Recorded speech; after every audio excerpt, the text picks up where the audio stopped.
Bismillahirrahmanirrahim. Assalamualaikum warahmatullahi wabarakatuh.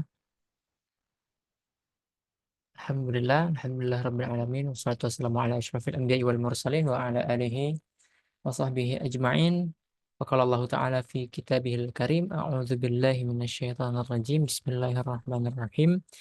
Ya ayyuhalladzina amanu taqullaha haqqa tuqatih wa la tamutunna illa wa antum muslimun. Shadaqallahul azim. Perkenalkan, nama saya Ahmad Fadlan sebagai moderator pada pertemuan rutin kita di pelatihan oleh PD kami Deli Serdang. Di pekan ini tema kita adalah publikasi digital yang akan dibawakan oleh Abangda Muhammad Khaybar Aditya. Nah, perlu kita ketahui bersama bahwa panggilannya Bang Ibar ya. Ini pengurus PW kami Sumut periode sebelumnya 2022-2024 ya Bang. Dan asal beliau dari PK kami Terbiah ya Bang, Winsu. Nah, hari ini kita undang sebagai pemateri yang akan membawakan tema publikasi digital. Nah, ini kita rekam, nanti akan kita publikasikan rekaman ini untuk peningkatan kualitas konten-konten publikasi eh, kader-kader kami dimanapun berada di berbagai komisariat, daerah maupun wilayah. Nah, oleh karena itu langsung saja ya kita serahkan kepada Bang Ibar untuk membawakan materi. Tafadhol, Bang Ibar. Oke, Bismillahirrahmanirrahim. Assalamualaikum warahmatullahi wabarakatuh. Assalamualaikum warahmatullahi wabarakatuh. Eh, Puji syukur kehadirat Allah yang telah memberikan nikmat iman, nikmat kesehatan, sehingga kita dapat bertemu kembali pada pelatihan publikasi digital ya, yang mengadakan PD kami Deli Serdang. Tak lupa salawat serta salam kita aturkan kepada Nabi kita Muhammad Sallallahu Alaihi Wasallam. Allahumma sholli wa sallim wa barik alaihi. Semoga dengan memperbanyak salawat kita mendapatkan syafaatnya di yaumil mahsyar nanti. Amin amin ya rabbal alamin. Eh Mungkin yang saya hormati lah ya, ada Kabid Humas, ada Jumiah ya kan, masih Jumiah ya kan, Masih, masih masih. masih ya kan, karena hari Kamis Alhamdulillah. udah pindah amanahnya ini kalau abang dengar ini. Ya kan, pas lantik dia udah naik lagi satu tingkat lagi ya kan. Masya Allah ya. Ya, alhamdulillah ya kan. Kami Deli Serdang ini kemarin abang lihat sudah membuat pelatihan desain gitu kan, yang diisi langsung oleh Ujumia. Sekarang publikasi digital ya kan. Berarti kan alhamdulillah berarti memang progresif lah program-program yang sudah dijalankan begitu kan. Ya, kita pun alhamdulillah juga senang gitu kan.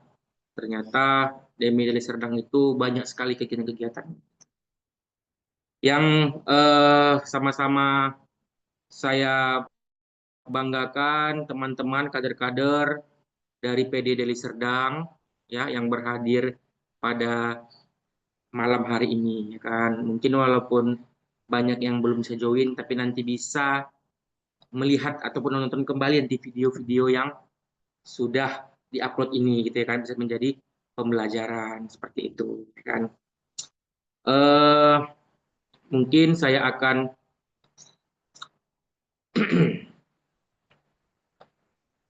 men-share dulu ya, men-share.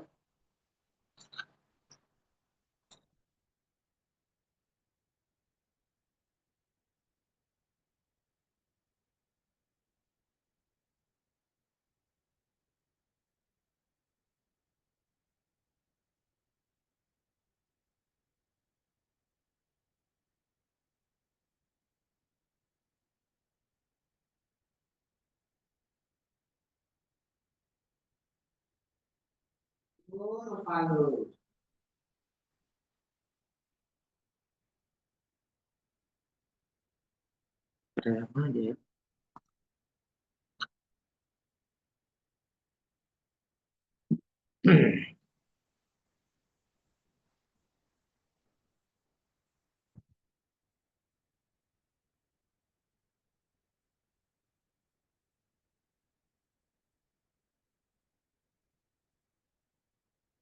Udah kelihatan Fadlan belum?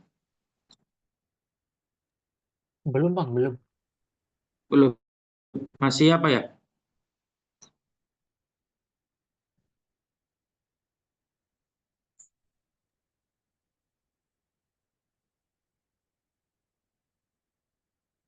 Bentar ya. Tadi udah Bang buka sebenarnya. Presentation.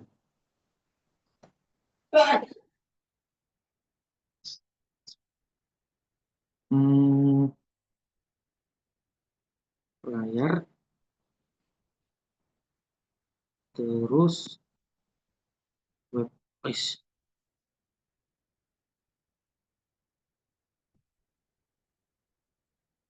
WPS Office. Belum terbuka ya? Oke lah, kalau belum terbuka, bentar ya. Abang masuk dari sini aja dulu. Oke, oke Bang.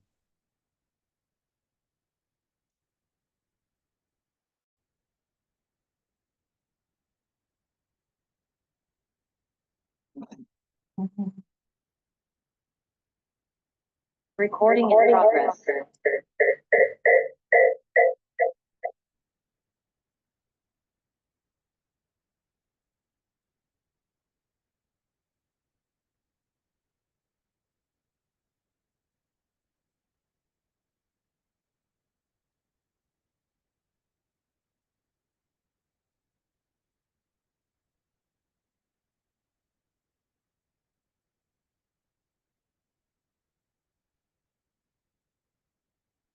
Oke, udah nampak?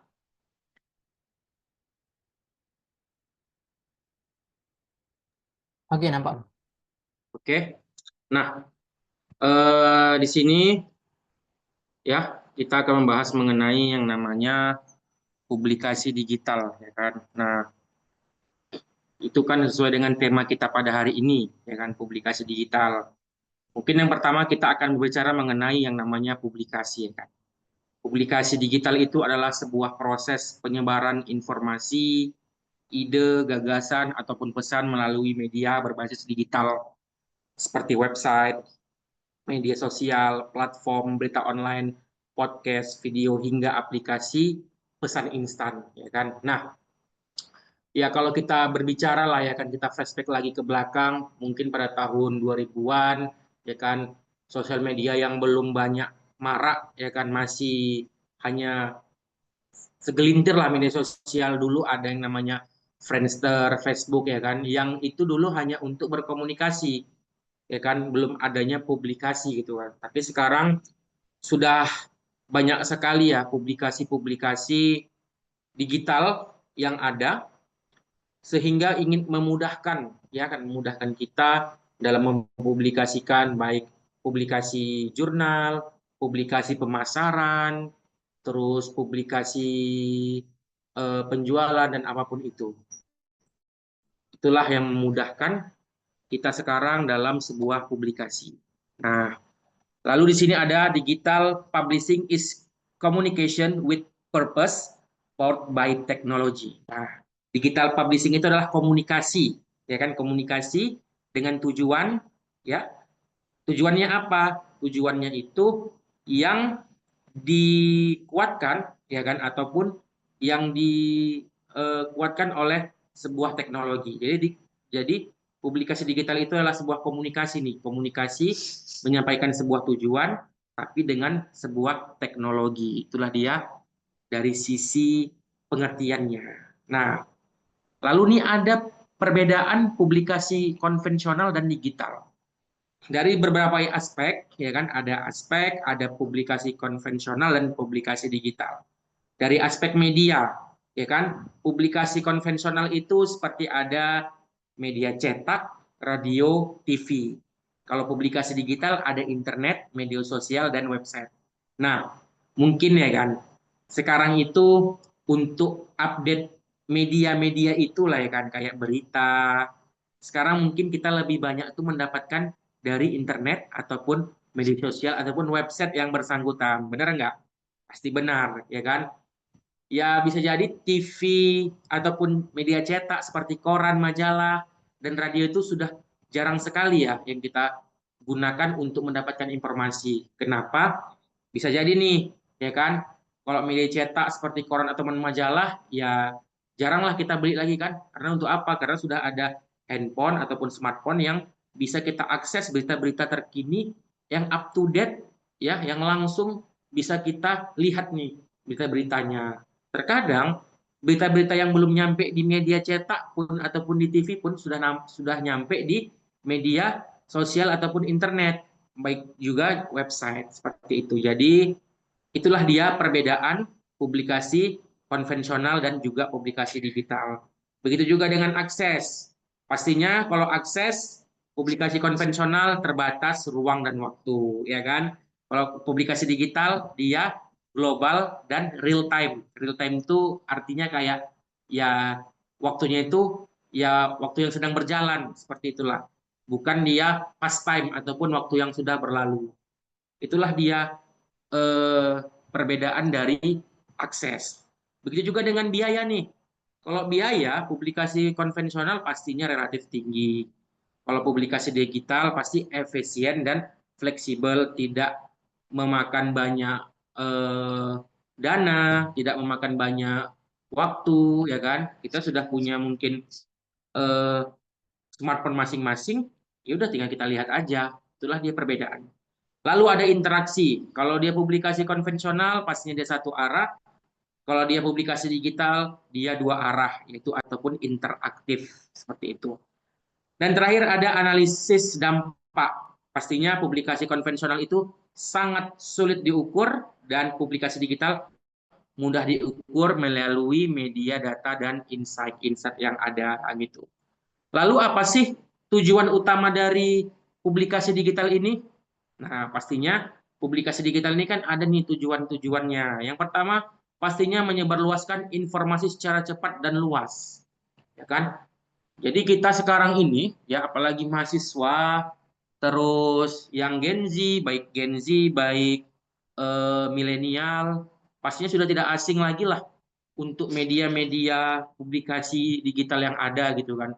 Apalagi sekarang kita memasarkan produk, ya kan, bukan lagi memasarkan dari door to door, tapi sudah melalui sosial media ataupun melalui e-commerce yang ada. Jadi e-commerce itu sudah bisa kita gunakan untuk penjualan dan dengan syarat yang mudah gitu kan, dengan syarat dan ketentuan yang mudah dan bisa pun diakses kapan saja. Nah, selanjutnya apa? Adanya membangun citra ataupun branding baik lembaga, organisasi ataupun individu. Itu dia tujuannya. Yang ketiga, meningkatkan engagement dan kepercayaan publik. Nah, kenapa harus di sini tujuannya itu meningkatkan engagement dan kepercayaan publik? Karena dengan adanya publikasi digital ini, pastinya masyarakat itu lebih percaya, gitu kan, ketimbang dia publikasinya itu secara konvensional, ya kan? Kenapa? Yang pastinya, ya kan, ketika kita melihat publikasi digital itu secara real time, ya kan, dan tidak adanya mungkin di karang-karang, ya pastinya publik akan percaya, ya kan. Tapi di sisi lain kita sekarang ini harus hati-hati juga ya, karena di dunia digital saat ini ya, tadi baru abang baca ada berita katanya di sekolah mana tadi itu di SMA ada yang menyebarluaskan video, ya, video yang tidak senonoh tapi rupanya pakai AI nih. Nah, sekarang kita harus hati-hati nih. AI ini, ya kan? AI ini harus hati-hati lah. Jadi janganlah kita sembarangan mengupload foto-foto di situs-situs yang tidak bertanggung jawab, ya kan? Takutnya muka kita, identitas kita disalahgunakan tuh. Nah, seharusnya kita nggak ya istilahnya baik-baik aja tiba-tiba di-expose dengan caption-caption ataupun dengan kondisi-kondisi tertentu yang tidak mengenakan. Itulah dia, hati-hati. Selanjutnya, tujuan utamanya apalagi? Menarik perhatian target audiens tertentu. Nah, pastinya tujuan utama publikasi digital itu adalah menarik, ya kan, menarik perhatian nih. Apa yang ditarik perhatian ya? Pastinya dengan dengan inovasi-inovasi yang ada sehingga audiens ya ataupun target audiens itu bisa tertarik nih dengan publikasi digital kita tersebut. Lalu selanjutnya ada menjadi sarana komunikasi dua arah dengan masyarakat. Itulah dia dari tujuan utamanya. Nah, lanjut ada namanya elemen utama dalam publikasi digital. Nah, ini nih yang perlu kita ketahui nih, yang perlu kita terapkan. Yang pertama ada namanya konten, ya kan? Jadi dalam publikasi itu kita nggak harus apa ya, nggak sembarang-sembarangan tuh kita langsung buat video atau apa kita publikasi, nggak seperti itu. Tapi ada elemen-elemen utamanya yang harus kita perhatikan. Yang pertama pastinya ada konten gitu kan. Apalagi sekarang banyak pekerjaan namanya konten kreator ya kan. Mereka membuat konten ataupun inti pesan yang ingin disampaikan nih. Ada konten tentang pendidikan, ya kan? Ada konten tentang pemasaran, konten tentang pelatihan, public speaking, ya kan? Kayak konten yang dibuat sama si Fadlan seperti itu kan. Pastinya dia memiliki elemen-elemen utama tuh yang harus diperhatikan. Karena dengan elemen-elemen tersebut, dia bisa mendapatkan hook yang baik sehingga audiens yang mendengar dapat nih feel-nya seperti itu, ya kan?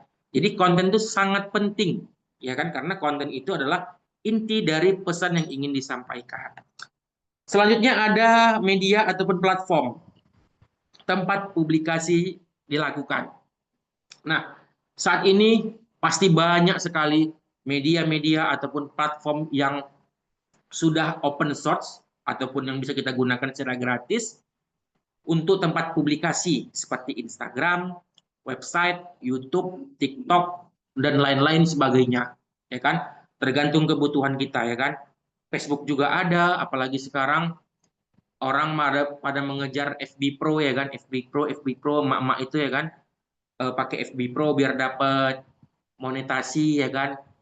Kita bekerja apa namanya istilahnya itu ada itu sering abang lihat itu kita bekerjanya itu dibayari oleh Meta gitu kan. Tapi mereka itu tidak melihat elemen-elemen utamanya ya asal aja yang penting ada video sekitar 50 detik atau 30 detik upload tapi tidak memperhatikan.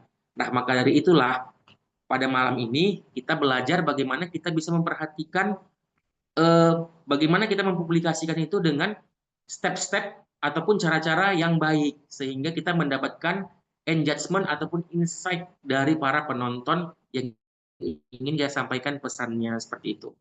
Selanjutnya ada audiens. Pastinya audiens ini menjadi siapa sasaran komunikasi kita. Ya kan? Contoh nih, kemarin Fadlan men-share tentang pelatihan mengenai public speaking. Audiensnya siapa? Pastinya audiensnya mahasiswa ya kan ataupun anak SMA ataupun pekerja yang ingin publikasinya apa tuh public speakingnya itu bagus. Nah, pastinya harus dilatih nih. Itulah dia. Jadi audiensnya itu harus tepat ya kan. Dan nggak mungkin dong misalkan audiensnya itu nanti untuk berlatih public speaking yang diajari itu untuk anak-anak SD, tapi mungkin bisa, tapi mungkin beda lagi kurikulumnya. Kurikulum public speaking for child seperti itu ya kan. Jadi memang audiens itu sangat penting nih, sangat penting untuk diperhatikan. Jadi sasaran kita ini siapa? Apakah anak-anak ataupun umur 18 tahun ke atas atau semua umur nih? Itulah dia. Tergantung audiens mana yang menjadi sasaran komunikasi kita. Selanjutnya ada timing. Nah, timing ini kapan publikasi dilakukan agar tepat sasaran. Nah, di dalam publikasi baik Instagram, YouTube, TikTok ada namanya timing algoritma. Di mana timing algoritma ini kita dapat mengukur nih kapan orang-orang membuka sosial media Instagram, TikTok, Twitter dan lain-lain sebagainya. Pasti ada timingnya gitu kan. Nah, contoh nih, orang kan sekarang kalau kita lihat kebanyakan orang itu sekarang ya anak-anak muda, Gen Z, milenial itu sering buka Instagram itu ya mungkin di waktu-waktu sekitar jam-jam 9 ke atas lah gitu kan. Nah, situlah mungkin banyak ya kan. Kalau pagi mungkin bisa jadi hektik mau pergi ke sekolah, ada yang mau pergi kerja, ya kan. Jam 9 itu kan mungkin ada kayak macam time break sehingga di situ bisa membuka membuka sosial media. Nah, di situ kita harus melihat nih kapan timing kita untuk mempublikasikan konten kita itu sendiri. Nah, jadi jangan asal-asalan nih untuk mempublikasikannya ataupun menguploadnya, men-share-nya, ada waktu-waktunya. Nah, biasanya kalau abang sendiri itu pernah itu nge-upload itu konten itu sekitar jam 8, ya kan? Jadi ketika jam 8 di-upload kontennya itu dan konsisten selama 30 hari, ya kan? Algoritmanya itu meningkat, naik, ya. Jadi nanti ketika kita sudah meningkat dan waktunya konsisten jam 8 sampai hari ke-30, ya Instagram ataupun TikTok akan membaca nih, algoritma akan memberikan yang namanya itu kayak algoritma FYP. Nah, tapi selain timing mungkin ada juga faktor-faktor yang lain seperti mungkin kontennya yang bagus, ya kan, terus menarik dan sebagainya. Tapi timing itu merupakan salah satu elemen utama dalam sebuah publikasi. Selanjutnya ada evaluasi. Nah, pastinya evaluasi ini adalah pengukuran hasil publikasi menggunakan data digital ataupun insight, reach, engagement, dan analitik. Nah, kita evaluasi nih, ya kan, konten kita itu apakah sudah sesuai dapat insight-nya, sudah terjangkau reach-nya, ya kan, terus engagement-nya gimana, dan kita bisa melihat nih analitiknya. Apalagi kalau di Instagram dan TikTok, kita bisa melihat nih analisis kenaikan penonton kita berapa, ya kan, terus followernya nambah berapa, terus penontonnya nambah berapa, seperti itu. Itulah dia merupakan salah satunya. Nah, selanjutnya ada strategi publikasi di era digital. Karakteristik era digital, yang dimana strateginya ini merupakan salah satu karakteristik di dalam sebuah era digital. Yang pertama ada informasi menyebar cepat dan masif, real time, pastinya. Ya kan, karena sekarang informasi apapun pasti tersebar dengan cepat, ya kan?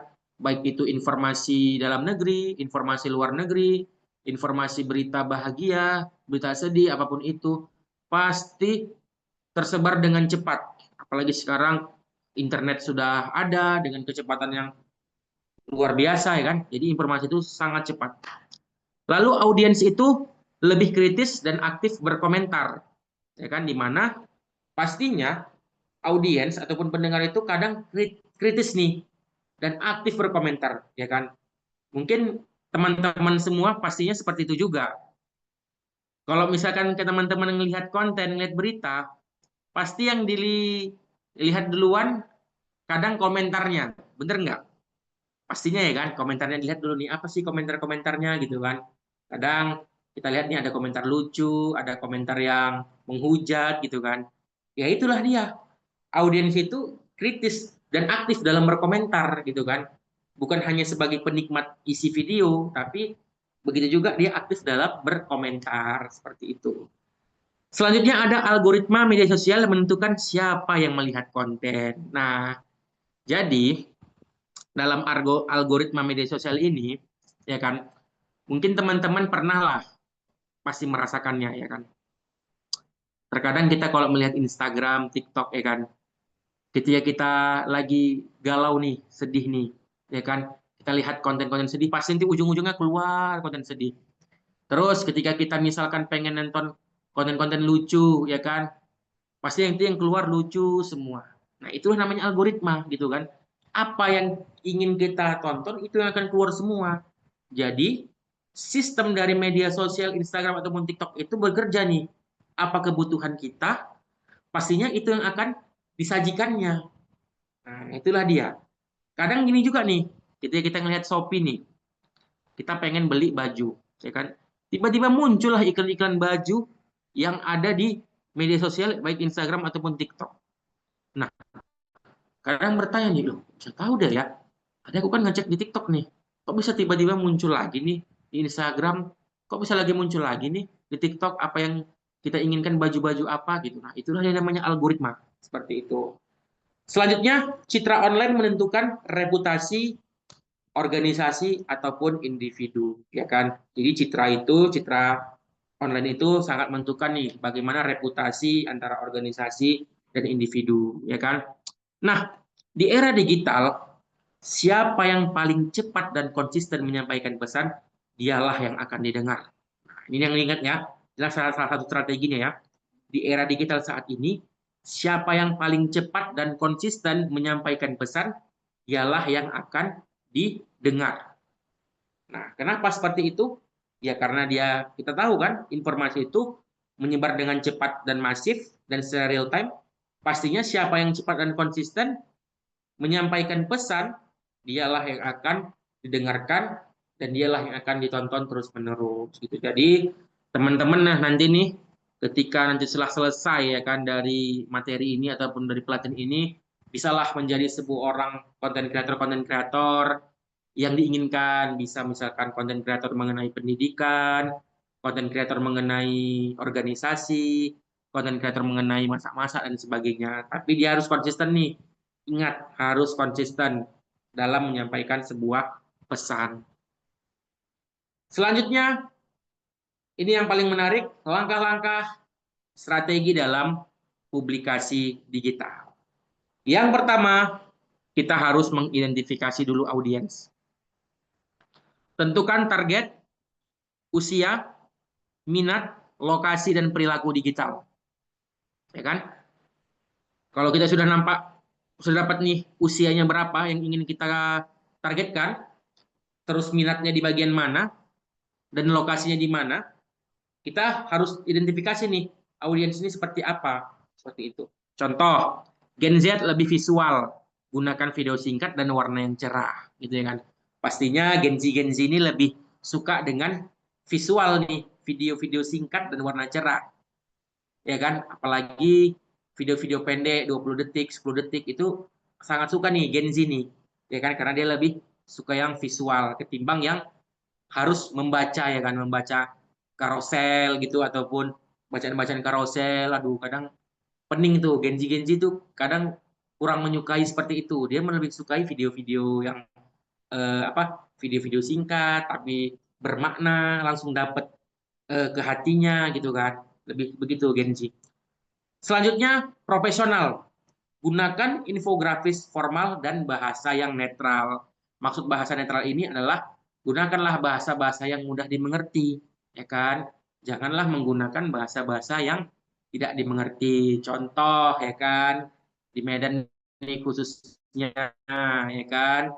Gunakanlah bahasa Indonesia yang dimengerti, ya kan? Terus ya gunakanlah juga logat-logat Medan, ya kan? Nah, terkadang kalau kita orang Medan, ya kan, buat konten menggunakan logat-logat Jakarta, ya mungkin orang agak aneh nih, ini orang Medan kok ngomongnya kayak gini ya kan. Ini sok kali nih gitu, sangka orang kayak gitu. Jadi untuk mengidentifikasi audiens itu pastinya kita harus menggunakan bahasa yang netral dan mudah dipahami. Langkah kedua, tentukan tujuan publikasi. Nah, pastinya ya eh,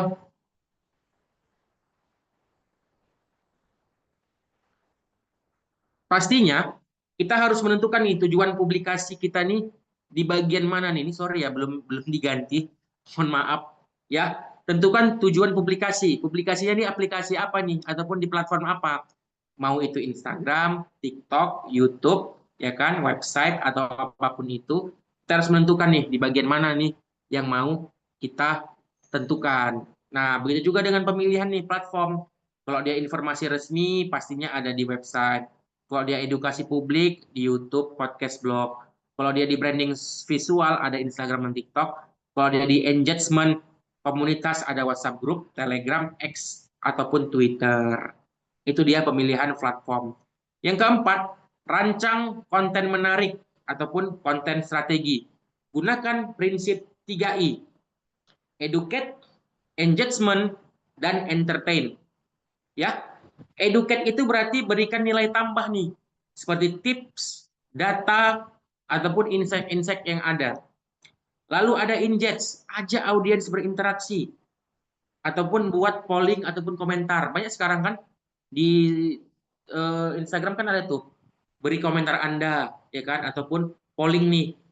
Nah, itu dia salah satu prinsip 3 itu. Kita ajak dia berinteraksi. Jadi audiens itu ya mau nggak mau nanti dikliknya tuh dia mau mempolling apa seperti itu. Yang ketiga, entertain. Buatlah konten ringan dan menyenangkan agar tidak monoton. Ya kan? Monoton ini ya paling tidak adalah inovasi-inovasi yang ada gitu kan. Tidak itu aja yang dibahas, itu aja ya kan. Mungkin teman-teman sendiri sudah paham lah ya kan, mana konten-konten yang ini monoton kali nih kontennya nih, nggak seru nih, kayak skip aja lah, cari konten yang lebih seru lagi seperti itu. Itulah dia prinsip 3E, educate, engage, dan entertain. Yang kelima, konsisten dalam publikasi, ya kan? Konsisten ini, ya kan, ketika kita misalkan mentargetkan nih, kita buat konten selama 30 hari, berarti satu hari berapa kita buat kontennya? Misalkan satu, ya udah, ini dalam sebulan tuh ada 30 konten dengan jam yang sama, ya kan? Dengan warna yang sama, yang bagus, ya kan, dengan hook yang bagus, kita harus konsisten tuh. Pastinya begitu juga nah dalam sebuah desain, ya kan? Dalam sebuah desain, konsisten itu sangat berpengaruh dalam penilaian desain. Kenapa? Karena kalau kita konsisten baik itu dari segi warna, baik itu dari segi font, pastinya konten tersebut akan baik dan menarik. Seperti itu. Mungkin teman-teman nanti bisa lihat lah desain-desain mana yang menarik dan konsisten, sehingga ya kita melihatnya itu kayak dapatlah informasinya tersebut gitu. Lalu dalam publikasi digital, menurut Medan Keberagaman Visual, gunakan jadwal rutin, ya kan? Contoh Senin edukasi, Rabu aktivitas lapangan, Jumat kutipan inspiratif, ya kan? Tapi dengan tujuan konsisten, konten apa yang mau dibawa seperti itu. Kalau misalkan konten tentang pendidikan ya pendidikan, tapi misalkan di Senin dia mengenai pendidikan edukasi, mengedukasi. Misalkan di hari Rabu mengenai aktivitas lapangan dalam pendidikan. Yang ke hari Jumat misalkan mengenai kutipan-kutipan inspirasi mengenai pendidikan. Walaupun beda subtopiknya, tapi tetap sama satu topik, satu visi dan misi. Seperti itu. Itulah makanya dikatakan konsisten. Nah, tools apa nih yang harus teman-teman ketahui untuk mendukung publikasi teman-teman? Ya kan, yang pastinya kalau di desain pasti ada namanya Canva, Adobe Express, Figma, ya kan? Ini semua open source ya, tidak berbayar, gratis, tapi mungkin ada beberapa fitur-fitur yang harus kita purchase dulu ataupun berlangganan dulu nih. Ya kan, subscribe dulu nih, harus berlangganan biar bisa terbuka elemen-elemen ataupun konten-konten yang terkunci tadi bisa kita gunakan. Lalu analitik. Dalam analitik kita bisa menggunakan yang namanya Meta Insight, Google Analytics ataupun TikTok Analytics untuk menganalisis nih bagaimana keberlangsungan konten kita selama 30 hari ke depan.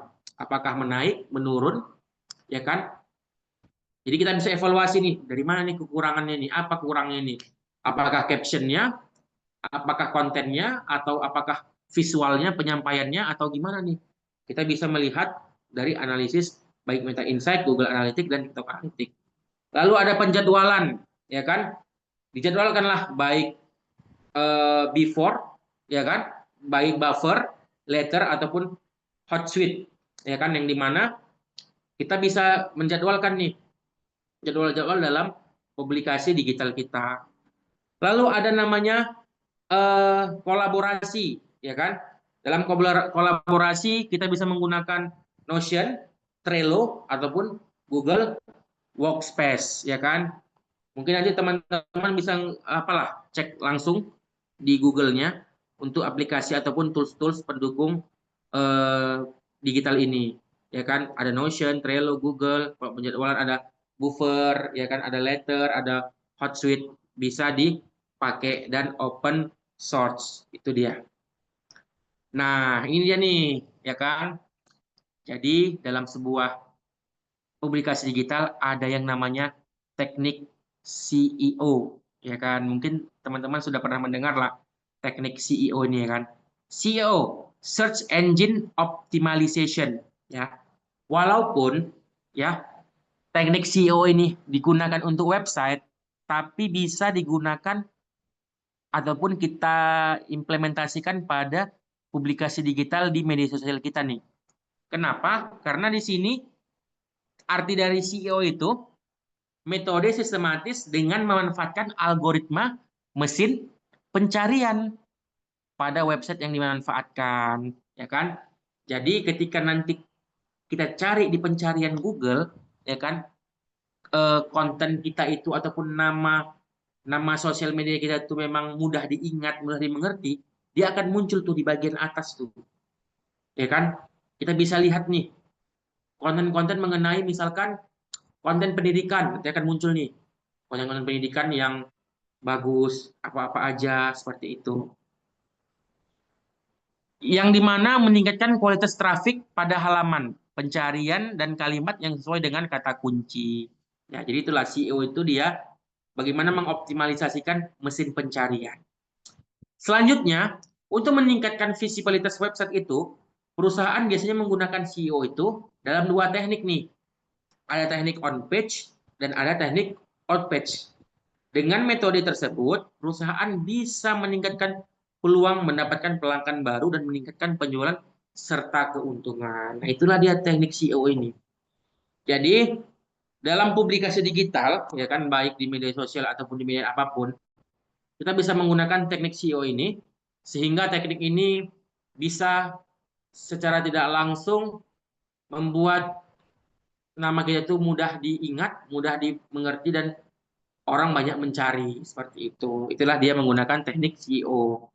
Yang dimana bagaimana sih implementasinya?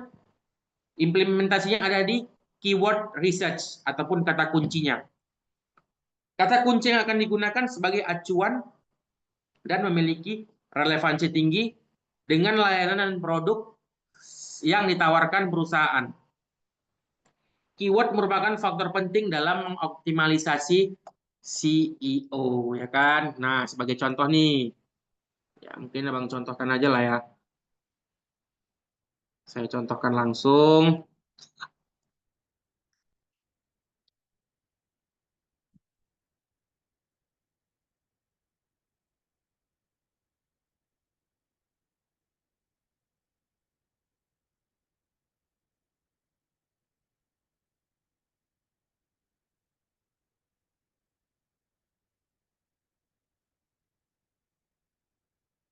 Contoh nih, ya kan?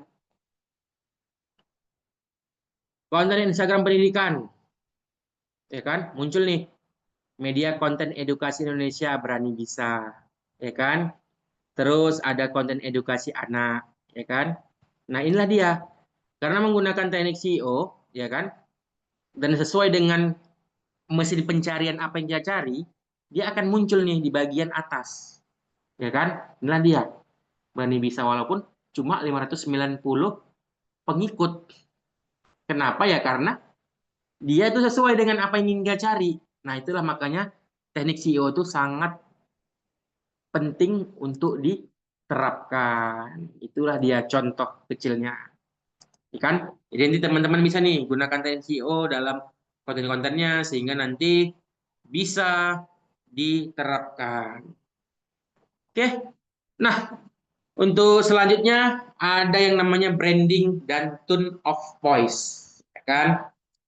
Pastinya branding ini tidak asing lah dengar dengan kata-kata branding, ya kan. Mungkin teman-teman sendiri yang selain kuliah yang sebagai mahasiswa ataupun sering mendengar kata branding, ya kan. Bagus nggak brandingnya? Eh, Pentingnya mungkin sering mendengar lah, apalagi kemarin musim-musim apa ya, caleg-caleg itu, ya kan. Pastinya mereka membranding diri mereka sendiri dengan baik sehingga banyak orang tertarik dan memilih dia tersebut. Jadi branding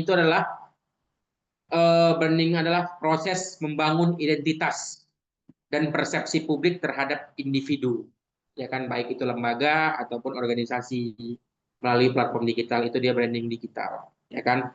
Jadi brand itu bukan hanya sebagai logo, tapi bisa persepsi yang tertanam di benak audiens. Contoh nih, kita mendengar ataupun melihat Ahmad Fadlan, apa dalam pikiran kita? Oh, seorang public speaker yang keren, yang bagus, sudah tersertifikasi, Itu contohnya, ya kan? Terus contoh nih, eh, apa namanya? Kayak si Jumiyah. Jumiyah itu brandingnya adalah seorang storyteller, contohnya kan, di bidang pendidikan, ya kan? Nah, jadi ketika kita sudah membranding diri kita di media sosial, orang akan tahu nih siapa diri kita gitu kan. Tapi kalau kita nggak ada branding diri, ya orang nggak akan tahu gitu kan. Jadi sebenarnya sosial media itu bukan untuk menyimpan apa ya, bukan untuk menyembunyikan identitas, tapi untuk membranding diri ya kan. Apalagi sekarang bener nggak, Gen Z ini rata-rata sosial media Instagramnya itu nol postingan, followernya cuma kadang 100 ataupun 900, ya kan, yang mengikutinya mungkin sekitar berapa, nggak ada postingan, nggak ada apa-apa. Cuma kadang dia nengok story sama ngeposting story-story yang di-repost dia gitu kan. Jadi apa yang di-branding dari dia?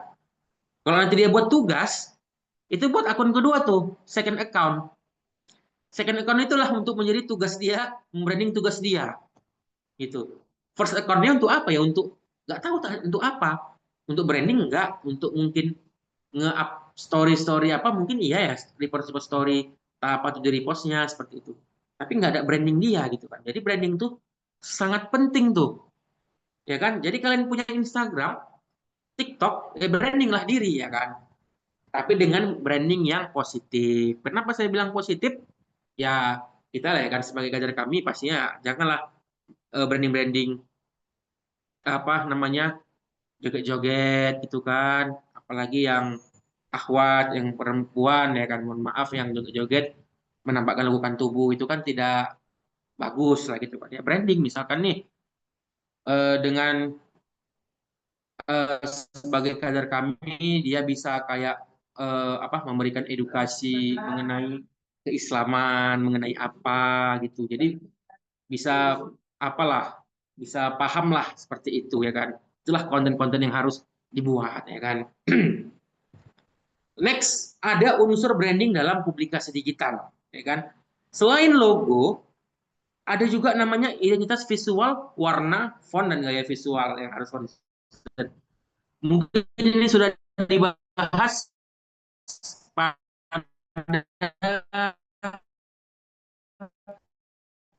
minggu kemarin oleh Jumiyah, ya kan? Salah satu pun value, apa yang ingin disampaikan kepada publik.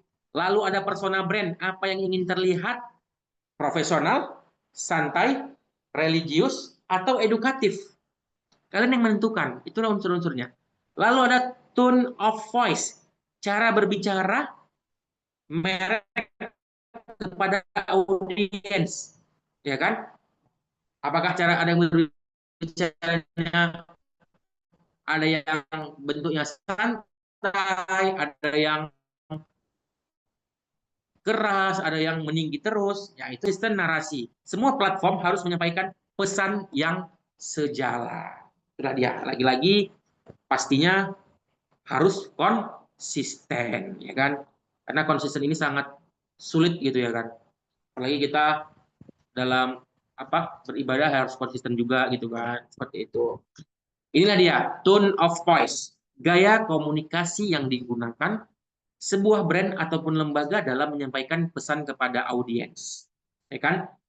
Cara menentukan tone of voice yang tepat, ya sama, kenali audiensnya siapa, ya kan? Terus gayanya gimana, untuk Gen Z gimana, lalu selaraskan dengan nilai lembaga-lembaga, ya kan? Kalau di lembaga keagamaan pastinya sopan dan bernilai moral, ya kan? Kalau dia lembaga formal ya pastinya dengan formal dan rapi, ya kan? Lalu gunakan bahasa yang positif dan solutif, ya kan? Bahasa positif dan solutif itu ya kayak bahasa yang memberikan solusi lah, ya kan? Apa solusi dari apa namanya penampilan dia saat ini, ada solusinya, ada resumnya, ya ada hikmahnya, itu harus diperhatikan. Lalu gunakan storytelling agar pesan terasa lebih dekat dan mudah diingat. Nah, kadang nih ya kan kalau saya sendiri mungkin tone of voice itu lebih suka itu memberikan, kalau memberikan materi lebih suka mencontohkan nih Tapi mencontohkannya kadang nggak tinggi-tinggi nih, mencontohkan di kehidupan sehari-hari, gitu kan. Kadang saya kok ngajar nih, contoh nih ya, teman-teman semua, teman-teman mahasiswa, begini contohnya, misalkan kalian punya usaha jualan seperti ini, jadi kalian harus begini-begini. Jadi mereka tuh lebih masuk di akal mereka kalau menggunakan contoh kehidupan sehari-hari daripada menggunakan contoh yang lebih tinggi nih. Nggak masuk karena mereka kan belum menjalaninya. Tapi mereka harus membayangkan nih di kepalanya, di otaknya, soalnya nanti ya. Tapi kan kalau misalkan kita contohkan kehidupan sehari-hari, mereka ngeh, oh iya ya, seperti itu. Itulah dia, itu mungkin salah satu teknik saya lah mencontohkan kepada kehidupan sehari-hari. Lalu contoh implementasi dalam tone on voice. Satu, ada namanya brand value, ya kan? Baik itu kemanusiaan, lingkungan, solidaritas, ya kan? Lalu tone on voice-nya gimana? Apakah hangat, inspiratif, ataupun kolaboratif? Contoh, ya kan? Setiap langkah kecil menuju bumi yang lebih hijau adalah bentuk cinta. Yuk rawat kebaikan bersama. Itulah dia contoh dari tone of voice, ya kan? Bagaimana nih tone of voice-nya ini? Mungkin tone of voice mengenai lingkungan ataupun kemanusiaan seperti itu. Itulah dia teknik-teknik dalam sebuah tone of voice, ya. Terakhir ada kesimpulan bahwasanya dapat disimpulkan publikasi digital itu adalah fondasi utama komunikasi modern. Kita ini sekarang hidup di zaman modern, serba digital, ya kan, yang pastinya tidak ada lagi sistem-sistem manual, mungkin ada sebagian beberapa, tapi kebanyakan serba digital dan modern, ya kan. Kita bisa komunikasi lewat WhatsApp, telepon, video call, banyak sekali platform-platform ataupun aplikasi yang menyediakan. Jadi komunikasi itu tidak ada lagi terhambat, ya kan? Tidak ada lagi mau dia di Amerika, mau dia di Papua, kita bisa berkomunikasi, ya kan? Strategi yang tepat menentukan keberhasilan dalam publikasi. Strategi yang tepat yang kalian buat nanti akan bisa menentukan nih keberhasilan publikasi. Yang ketiga, branding menjadi identitas dan pembeda utama. Ya, jadi jangan lupalah brandinglah diri kalian. Tone of voice adalah jiwa dari komunikasi digital. Jadi tone of voice itu jiwa, kita jiwai komunikasi kita itu secara digital. Jadi bagaimana jiwa-jiwa kita nanti menyampaikan komunikasi itu tergantung dari tone of voice-nya. Dan selanjutnya konsistensi dan evaluasi adalah kunci keberlanjutan yang sustainable. Di mana kalau kita konsisten dan kita ada evaluasi, pastinya langkah-langkah kita untuk selanjutnya itu pastinya akan keberlanjutan ataupun sustainable. Itulah dia.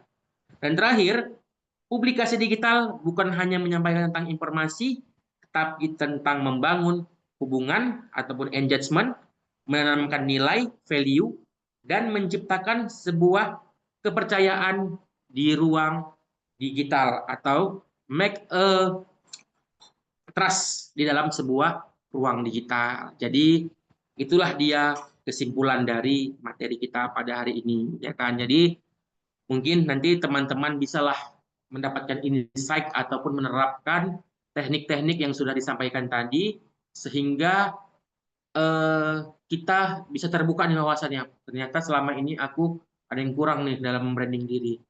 Aku kurang tone of voice, aku kurang branding, konten-kontenku pantaslah nggak banyak ditengok orang. Rupanya aku kurangnya di sini di sini. Jadi malam inilah bisa teman-teman mendapatkan insight untuk bagaimana mempublikasikan digital, mempublikasikan diri sehingga secara tepat sasaran dan banyak nanti audiens-audiens yang ingin mendengar. Oke, mungkin itu saja penyampaian dari saya, ya kan? Jika ada pertanyaan, monggo ditanyakan, saya kembalikan kepada moderator. Terima kasih. Ya, baik.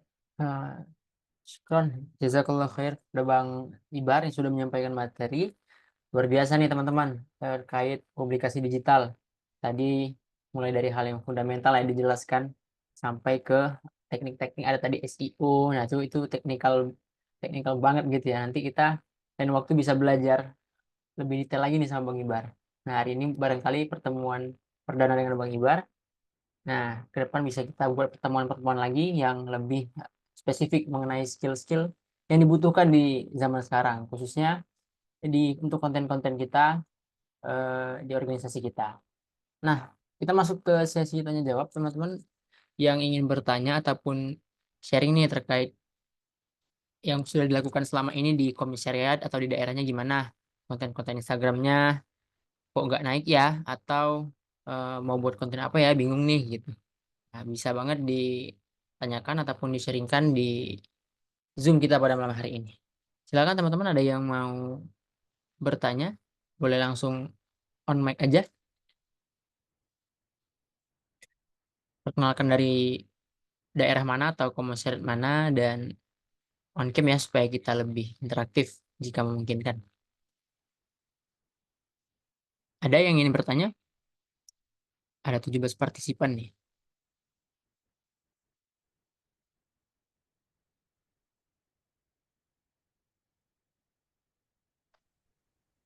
Oke. Ya, ada Kak Diana tadi mau ada unmute ya. Assalamualaikum warahmatullahi wabarakatuh. Assalamualaikum warahmatullahi wabarakatuh. Warahmatullahi wabarakatuh.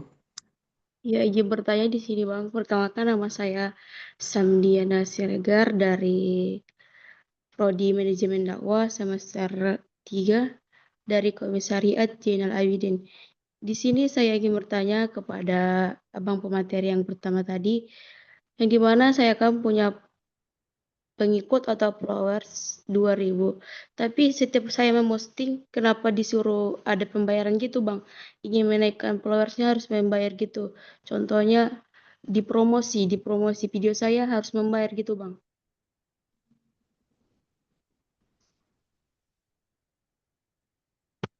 Mungkin cukup sekian dari pertanyaan saya. Saya kembalikan kepada moderator. Oke, baik. Jazakillah khair kepada Diana. Boleh langsung direspon Bang Ibar, silakan. Oke, terima kasih kepada Diana ya yang tadi sudah bertanya ya kan. Nah, kenapa followernya kan 2000 nih? Kenapa dia posting video kok berbayar gitu ya kan? Nah, eh, saat ini ya kan, baik TikTok, Instagram itu memang sekarang sudah ada yang kalau kita mau banyak penontonnya ya kan, viewersnya gitu, misalkan ada targetnya nih viewers 10.000 dengan harga misalkan 50.000 gitu kan. Itu memang ada sekarang seperti itu gitu ya kan. Dan itu memang real ketika kita membayarkan untuk promosi itu berlangganan itu, memang penontonnya akan banyak. Kenapa? Postingan antum nanti pastinya akan paling atas tuh. Paling atas maksudnya nanti akan muncul-muncul terus tuh. Ya kan? Tapi biasanya yang berbayar itu, ya kan, atau berlangganan itu ataupun bersponsor itu biasanya ada waktunya tuh. Misalkan ya kan, sehari dengan target 10.000 penonton, harganya 50.000. Ya setelah dari itu ya kembali lagi ke normal, cuma mentok sampai 10.000 gitu kan. Tapi kenapa ya ada konten-konten tapi dia nggak berbayar, kok bisa banyak penontonnya? Nah, itu dia. Itu dianya apa? Pastinya konten dia menarik, ya kan? Yang pertama ataupun yang kedua, dia sudah masuk algoritma nih, algoritma YouTube ataupun algoritma TikTok, FYP, ya kan? Kok bisa dia masuk algoritma YouTube ataupun FYP ya? Karena hook dia itu sudah masuk tuh ke dalam algoritma, entah menarik kah, entah lucu kah, ataupun entah apalah gitu kan. Contoh kayak yang sering abang lihat ya, banyak itu pas kemarin pada perkenalan mahasiswa baru buat video video apa tuh, video perkenalan kan, unik unik tuh, ada yang sampai yang unik itu dia buat konten nih perkenalan tapi dia kayak disekap, diikat tangannya, mulutnya dia apa, seolah-olah dia disekap sama penculik dan dia suruh mengenalkan diri, ya kan? Pasti kan orang akan, ih, ini kenapa ini ya? Bertanya-tanya kan, kalau bisa disekap, rupanya dia perkenalan. Itu satu, ya kan? Yang sekarang nih, yang iklan-iklan nih, ada video kayak menjelaskan kayak video dari luar negeri tentang apa namanya? Dijelaskan lah kan, ada alur cerita, tiba-tiba ke iklan, ya kan?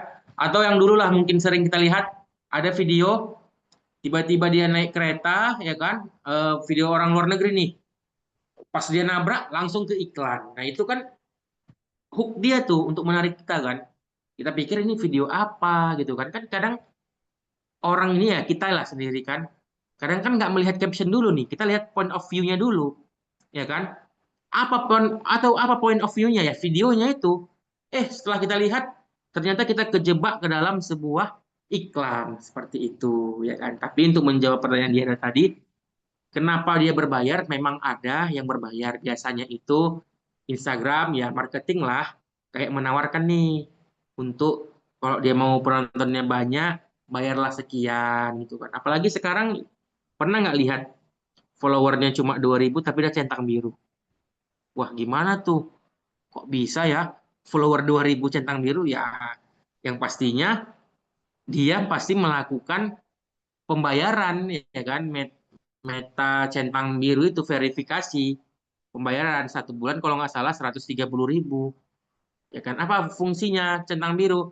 Satu, bisa jadi keamanan terverifikasi oleh Instagram, ya kan? Yang kedua, wah ini keren nih, verifikasi nih centang biru nih, mungkin kayak orang-orang terpercaya lah gitu kan, jadi banyak yang follow. Tapi tergantung juga kan, centang birunya dia, kalau nggak ada konten dia, cuma sekedar centang biru doang ya nggak ngapa-ngapain, ya gitu-gitu aja gitu. Itulah dia untuk menjawab pertanyaan Diana tadi. Itu memang ada fitur pembayarannya, tergantung Diana nih. Kalau memang Diana fokusnya ingin jadi content creator, ingin membranding diri, ya boleh-boleh saja dibayarkan. Jadi nanti banyak viewersnya gitu. Ya semoga-moga dapat follower juga banyak dari berlangganan tersebut ataupun bersponsor tersebut. Seperti itu kira-kira. Terima kasih, saya kembalikan. Baik, terima kasih Bang Ibar atas jawabannya. Ya, itu dari Bang Ibar. Gimana, Diana? Apakah sudah cukup atau ada lagi yang mau disampaikan? Ya, terima kasih sebelumnya atas jawabannya, Bang. Cukup, Bang. Oke, baik. Terima kasih. Ya, lanjut teman-teman yang lain ada yang mau ditanyakan ataupun mau di-sharingkan? Silakan langsung on mic aja.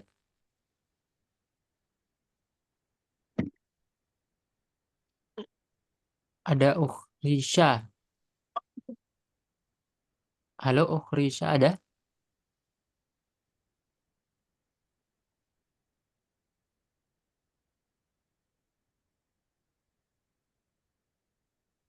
Halo, ada Risha?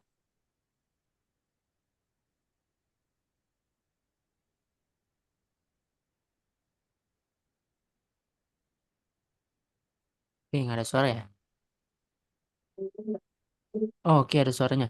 Silakan, Risha.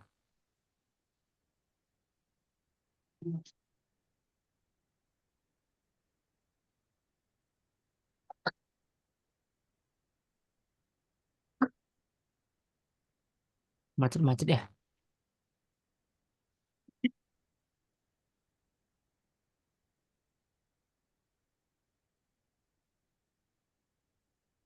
Halo, Krisya, ini suaranya macet-macet. Mungkin barangkali boleh diketik di kolom chat aja dulu ya. Nanti akan kita bacakan. Dan teman-teman yang lain ada yang mau disampaikan, ditanyakan, ataupun diseringkan ada, silakan. Dari komisariat, dari daerah.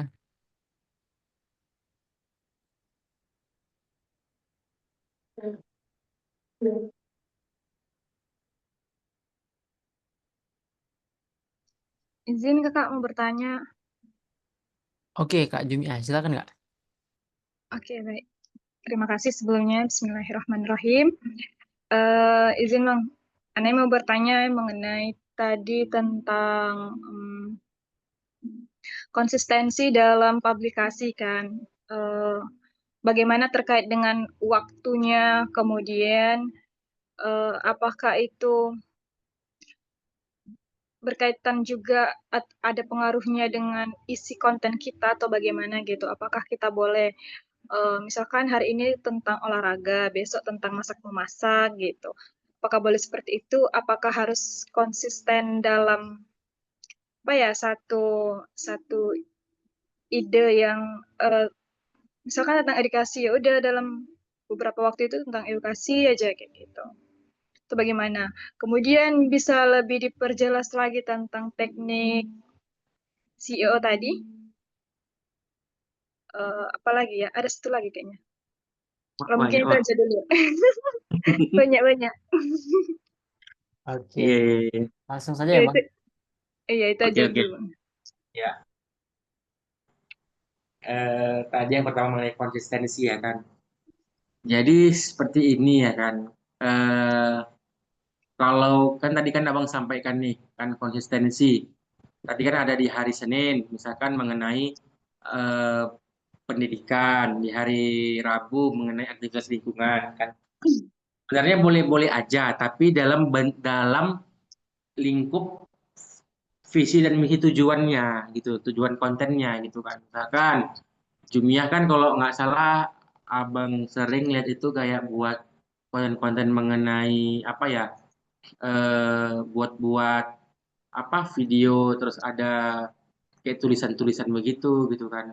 Ya mungkin bisa aja nanti pas Jumia lagi di pantai buat kayak kata-kata seperti itu, lalu misalkan nanti Jumia lagi memasak ya kan, tapi dengan tujuan yang sama, dengan point of view yang sesuai yang dengan tujuan Jumia itu apa gitu kan. Misalkan Jumia memberikan kata-kata motivasi, videonya lagi sedang apa nih, lagi sedang jalan-jalan entah kemana gitu kan ya. Yang penting sesuai dengan itu, tapi jangan Jumia misalkan mengenai tentang membuat motivasi ya kan, tiba-tiba Jumia nanti buat video ataupun konten mengenai masak gitu kan. Ayo teman-teman kita akan memasak mie balap gitu kan. Nah, itu kan udah beda ya kan. Iya. Algoritmanya itu nanti membaca nih kan. Ini sebenarnya Jumia ini, konten Jumia ini mau kepada motivasi atau ke masak ya gitu kan. Nanti Jumia jadi ngulang lagi jadinya nanti. Ngulang lagi, harus ngulang algoritmanya itu lagi ya kan. Tapi memang situ kan nggak ada bacaan.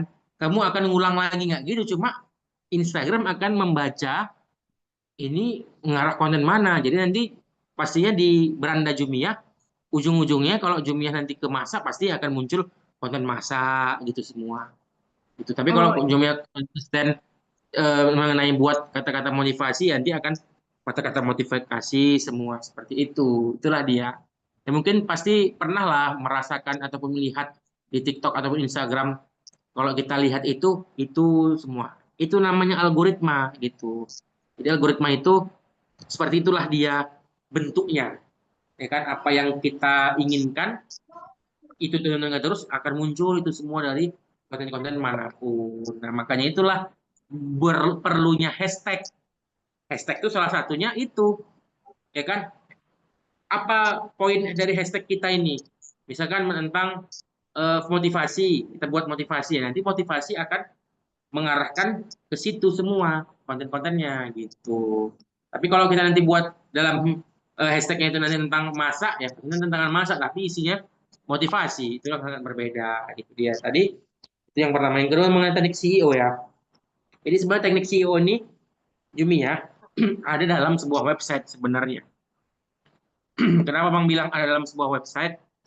Karena teknik CEO dalam website inilah yang sangat cocok gitu kan. Tapi kalau untuk dalam sebuah teknik CEO dalam sebuah media sosial, ya kan? Itu tekniknya itu bagaimana kita membuat kata kunci dari Instagram kita itu lebih menarik gitu ya kan. Contoh nih ya kan. Abang pernah melihat ada Instagram orang itu dia itu keren sih apanya, apa namanya? eh Kerennya itu dia kayak gini nih. Dia itu lebih spesifik gitu. Siapa ya abang contohkan ya? Contoh lagi pattern lah kita lihat ya. Mungkin Instagram pattern kayak gitu kayaknya. Public speaking. oh. Mhm. Dia itu dalam Instagramnya itu, dia cuma Jumia tok nggak gitu. Nah, public speaker, Quran reciter gitu kan. ataupun bisa kita buat entah apa gitu. Jadi ketika kita mencari apanya itu muncul gitu. Misalkan mengenai public speaker, nanti muncullah si Ahmad Fadlan seperti ini kan.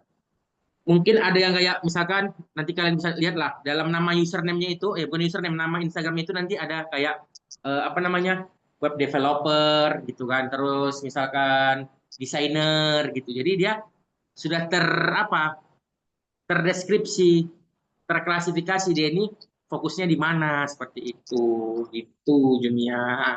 Jadi nanti bisa Jumia nanti buat seperti itu kan, Jumia ini mau sebagai apa nih? Jadi nanti Jumia buat nanti namanya Jumia storyteller, educator, motivator kayak gitu. Seperti itu. Ya mungkin Fadlan sudah menerapkannya lah seperti itu kan. Makanya sekali kita buka Instagramnya langsung tuh muncul public speaker seperti itu. Itulah kira-kira ya kan. Iya, Tapi iya, iya. kalau di abang sendiri sih, kalau abang sendiri sering buat itu paling mengenai apa ya? Kalau abang sih kayak traveler, ya kan, researcher atau peneliti gitu sih. Ya karena memang bidangnya di situ gitu kan. Coba, iya, coba Abah lihat ini Instagram Apa? awak yang kayak gitu maksudnya. Ya.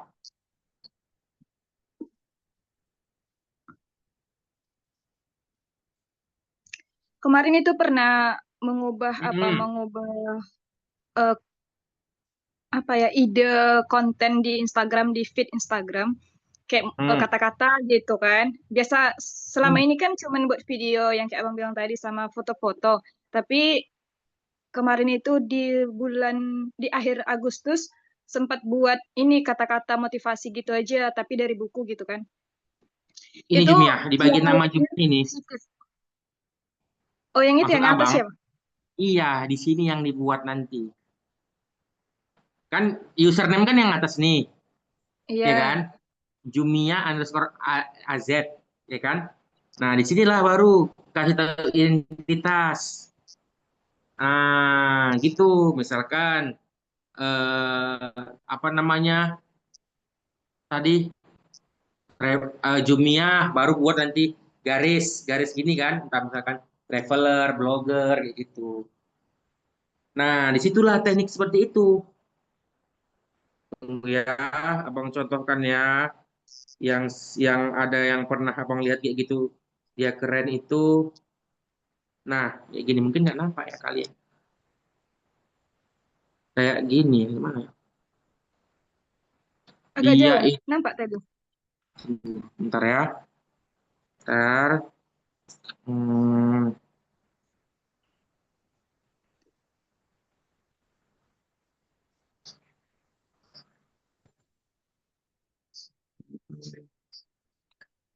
mana nih? Dia itu intinya Jumia selain nama, dia di sampingnya itu nanti dibuatnya itu apa profesi dia gitu, kayak trainer, bisnis partner kayak gitu. Lalu di dalam bio-nya itu baru dijelaskannya dia itu apa-apa aja, seorang ibu rumah tangga kah, seorang apakah kayak gitu. Tapi di dalam namanya itu, ya kan, namanya ini, ya kan. Nah, dibuatnya nih, namanya ini adalah selain namanya, ya kan, dibuatnya nanti di sampingnya nih. Nah, itulah dia teknik-teknik nama itu, pencarian itu. Kalau kita cari nanti dia sebagai di sini muncul itu read a louder trainer, ya kan? Read a louder trainer. Nanti akan muncul tuh. Read a louder trainer, ya kan?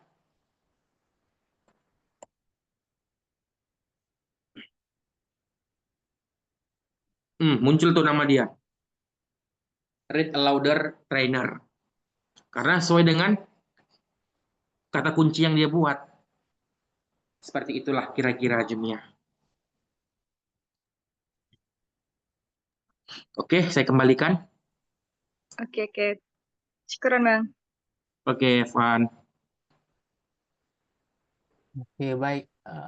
Luar biasa ya dari Bang Ibar. Makin meningkatkan semangat kita nih untuk bangun personal branding ya kan Bang. Karena yaitu Iya. penting di zaman sekarang, zaman yang serba cepat. Kita kalau Betul. tidak cepat, ya kita ketinggalan gitu kan. Memang harus bersaing dengan zamannya seperti ini. Nah, teman-teman yang lain ada yang mau bertanya lagi atau mau di-sharingkan, silakan. Yuk, mengenai IG pribadi juga boleh, konten-konten Komsat atau daerah juga boleh. Udah Ya, kira-kira? ya, untuk menarik apa ya kan, kader-kader, apalagi itu DM1 ya kan. Yes. Keren tuh ya kan. Misalkan kalau di Sidempuan ataupun di Palas ya kan, bisa tuh entah mengangkat eh, kultur daerahnya ataupun ciri khasnya. Nah, basah. Jadi basah. Kalau bisa basah.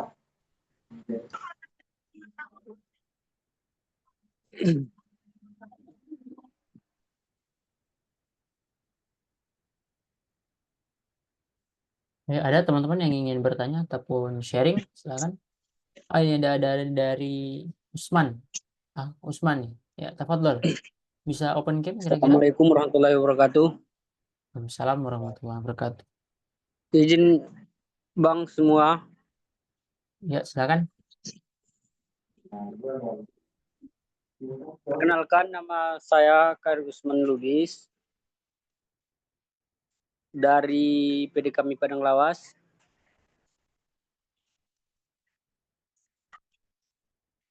Ya, silakan lanjutkan. Jadi Bang, langsung saja ke pertanyaannya kan. Jadi Bang kan kami di Padang Lawas ini masih satu komisariat ya kan Bang. Jadi ada rencana memang mau buat satu komisariat lagi di kampus yang satu lagi Bang. Di sini kan ada 3 kampus Bang kan. Jadi gimana sih Bang caranya merekrut calon-calon kader kita supaya kokoh pendiriannya untuk masuk ke kami gitu Bang. Jadi kebiasaan anak-anak mahasiswa di sini kan tinggal sama orang tua Bang kan. Jadi susah kali untuk dapat izin ke orang tua masuk organisasi ini itu kan Bang. Jadi terhambat Bang. Jadi solusi dari orang-orang Abang apa sih solusinya yang paling apa itu Bang? Cuman itu sih Bang. Oke, baik. Oke. Terima kasih. Usman, silakan, Bang. Oke ya, istilah ya. Jadi istilahnya itu kampusnya itu dekat orang tua, jadi rata-rata pulang gitu ya kan. Iya Bang. Pastinya kalau untuk berkegiatan yang sistemnya menginap itu mungkin agak susah lah ya kan. Mungkin gini sih, eh, teman-teman ya yang di daerah ya, khususnya di Palas ya kan. Sekarang itu yang abang sering lihat itu ya kan, memang sekarang Gen Z ini lebih suka itu dia kegiatan-kegiatan yang lebih apa ya?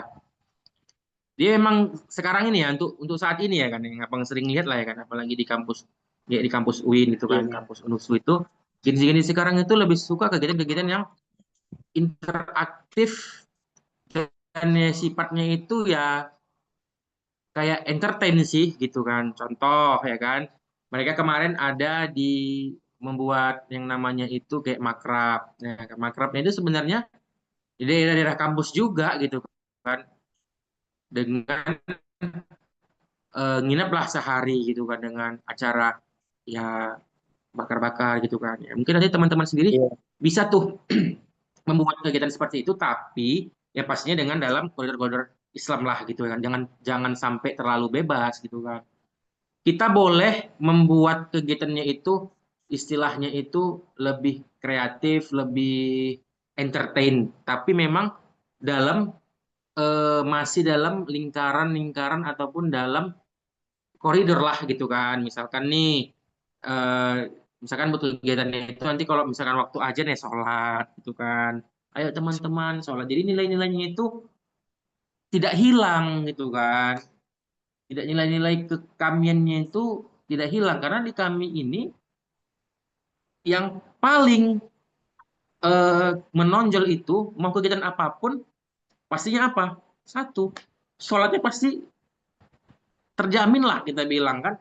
Terjamin dalam artian ya azan ya sholat gitu kan. Habis itu udah kegiatan lagi gitu.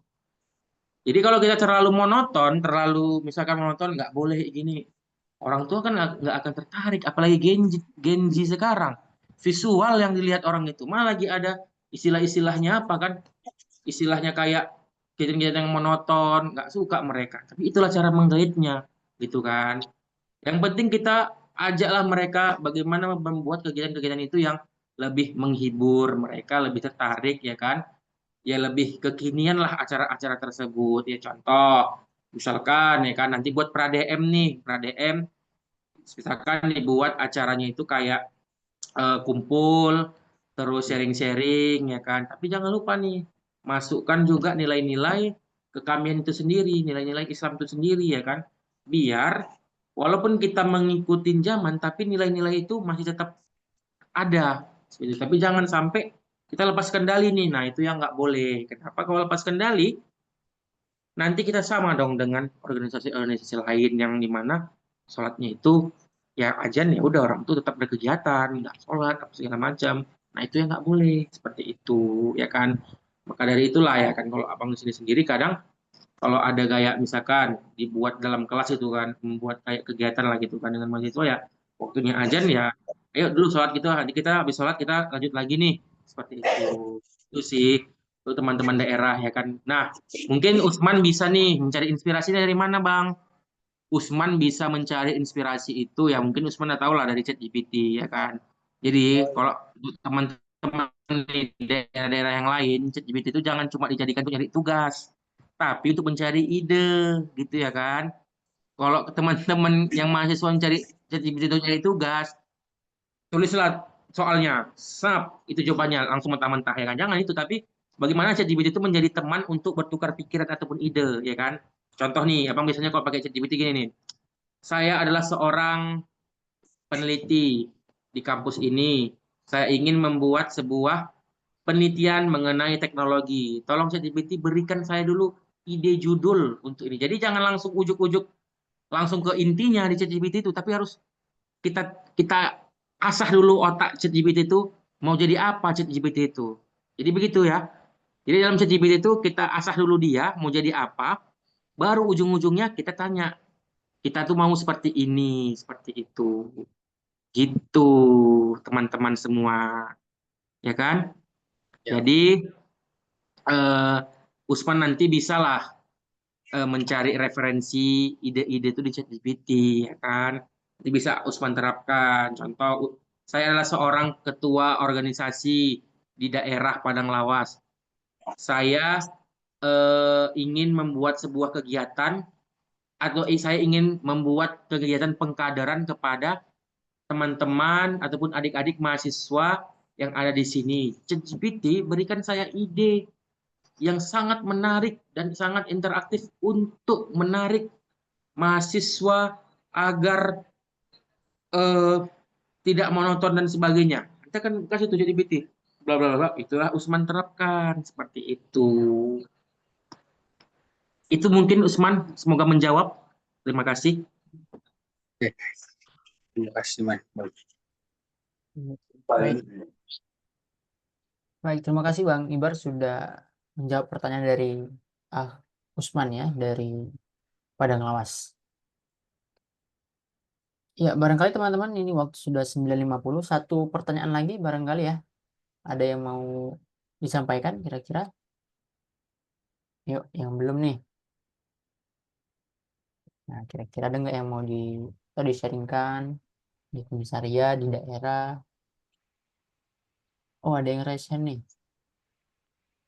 Oh, Uswah. Oke, silakan. Perkenalkan diri dari mana dan sampai ke pertanyaan. Bisa on cam kira-kira? Alhamdulillah nggak bisa. Oke. Lanjut. Bismillahirrahmanirrahim. Assalamualaikum warahmatullahi wabarakatuh. Assalamualaikum warahmatullahi wabarakatuh. Ya, izin bertanya, Bang. Eh, Perkenalkan nama saya Sabina Nasuha dari PD kami Serbing. Sabina mau nanya Bang, tadi kan Abang udah menjelaskan panjang tentang CEO ya. Ada nggak sisi negatif dari pemakai CEO itu? Ya, sisi negatif dari pakai CEO itu ya. Ya, terima Pastinya kasih. ada dong. Ya, oke, oke, ya, ya. Eh,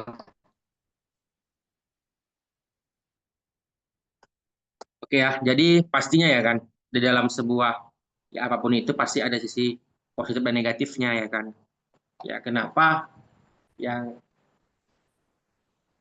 nggak mungkin dong teknologi tidak ada sisi negatifnya ya kan. Jadi untuk CEO ini, eh, sisi negatifnya itu, dia itu kita harus bersaing nih dalam sebuah algoritma yang konstan ya kan, di mana ketika CEO kita tidak cocok, ada yang lebih cocok dengan konteks yang sama, kita akan terpotong. Nah, itulah maksudnya. Contohnya gini nih, kalian membuat teknik CEO dalam sebuah website kalian, sudah baik nih, ya kan? Tapi ternyata ada yang lebih baik lagi. Kita berharap website kita tuh, ataupun yang sudah kita publikasi itu, paling atas nih, akan nampak dan akan banyak orang yang akan mengunjungi. Tapi ternyata ada lebih baik tekniknya. Jadi apa yang terjadi? Ya kita akan dipotong. Dipotong maksudnya tuh akan disalib gitu kan. Disalib kita gitulah.